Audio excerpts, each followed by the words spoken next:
আরও একবার অসাধারণ পারফরমেন্স করে দেখালো ইন্ডিয়া ওমেন্স দলে।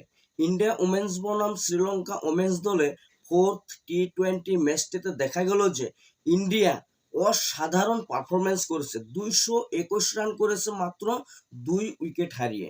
222 রানের টার্গেট দিয়েছে শ্রীলঙ্কা দলকে। তবে এখানে দেখা গেল যে স্মৃতি মন্দনা 80 রান করে 48 বলে 11টি 4 এবং 3টি ছক্কা হাঁকায়। খুব সুন্দর অসাধারণ পারফরমেন্স করেছে স্মৃতি মন্দনা। দেখা গেল যে দ্বিতীয়তে শেফালি বর্মা 79 রান করেছে 46 বলে। অসাধারণ পারফরমেন্স করেছে শেফালি বর্মা। তৃতীয়তে দেখা গেল যে রিচা ঘোষ মাত্র 16 বল খেলে 4টি 4 এবং 3টি ছক্কার সহায়তাতে 40 রান করেছে। অসাধারণ পারফরমেন্স করেছে এখানে রিচা ঘোষ। চতুর্থতে দেখা গেল যে হরমনপ্রীত কৌর মাত্র 10 বলে 16 রান করেছে। মানে যে কয়টা প্লেয়ারে ব্যাটিং করেছে, যে কয়টা ব্যাটসম্যানে ব্যাটিং করেছে অসাধারণ পারফরমেন্স করে দেখিয়েছে 4 নম্বর টি-20 শ্রীলঙ্কার সাথে। অসাধারণ পারফরমেন্স। তবে এখানে দেখা গেল যে ইন্ডিয়া 222 রানের টার্গেট দিয়েছে শ্রীলঙ্কা দলকে এবং শ্রীলঙ্কা দল এই 222 রানের টার্গেটটাকে তাড়া করতে এসে দেখা গেল মাত্র একটি ব্যাটসম্যানে ভালো খেলেছে। যেমন কি চামিরা আক্তাবতু 52 রানস করেছে 37 বলে।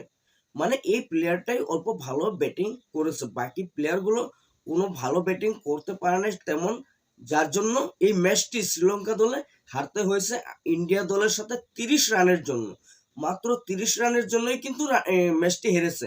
মানে মোটামুটি প্রত্যেকটা প্লেয়ারই কম বেশি খেলে গেছে, কিন্তু তেমন একটা ভালো ব্যাটিং করতে পারে নাই শ্রীলঙ্কা ওমেন দলে। তবে এখানে দেখা গেল যে আমাদের ইন্ডিয়ার বোলাররা প্রত্যেকটা বোলারই কিন্তু ভালো বোলিংও করেছে। যেমন অরুন্ধতী 2টি উইকেট নিয়েছে। অরুন্ধতী রেডি 2টি উইকেট নিয়েছে 4 ওভারে। তারপর এখানে বৈষ্ণবী শর্মা 2টি উইকেট নিয়েছে। অসাধারণ বোলিং করেছে সব থেকে এখানে বৈষ্ণবী শর্মা। তৃতীয়তে দেখা গেল যে শ্রীচরণেও কিন্তু 1টি উইকেট পেয়েছে, কিন্তু বোলিং অসাধারণ বোলিং করেছে। প্রত্যেকটা ইন্ডিয়ার বোলাররাই কিন্তু অসাধারণ বোলিং করেছে এবং যে কটা ব্যাটসম্যানে ব্যাটিং করেছে প্রত্যেকটা ব্যাটসম্যানেও কিন্তু অসাধারণ ব্যাটিং করেছে, যার জন্য এখানে দেখা গেল যে 4th টি-20 ম্যাচটিও আমাদের ইন্ডিয়া অসাধারণ পারফরমেন্স করে 30 রানে শ্রীলঙ্কাকে হারিয়ে জয়লাভ করেছে আমাদের ইন্ডিয়া দল। তবে আশা করি সিরিজ তো আমাদের ইন্ডিয়া পেয়ে গেছে এবং আরো একটি ম্যাচ কিন্তু আমাদের টি-20 ম্যাচ, আরো একটি ম্যাচ আছে 5th টি-20 ম্যাচ। তবে এই ম্যাচটিও আমি আশা করি শ্রীলঙ্কাকে হারিয়ে ওয়াইডস করে দেবে আমাদের ইন্ডিয়া ওমেন্স দলে। তবে বন্ধুরা, তোমাদের কাছে ম্যাচটি কেমন লেগেছে অবশ্যই কমেন্ট করে জানাবে।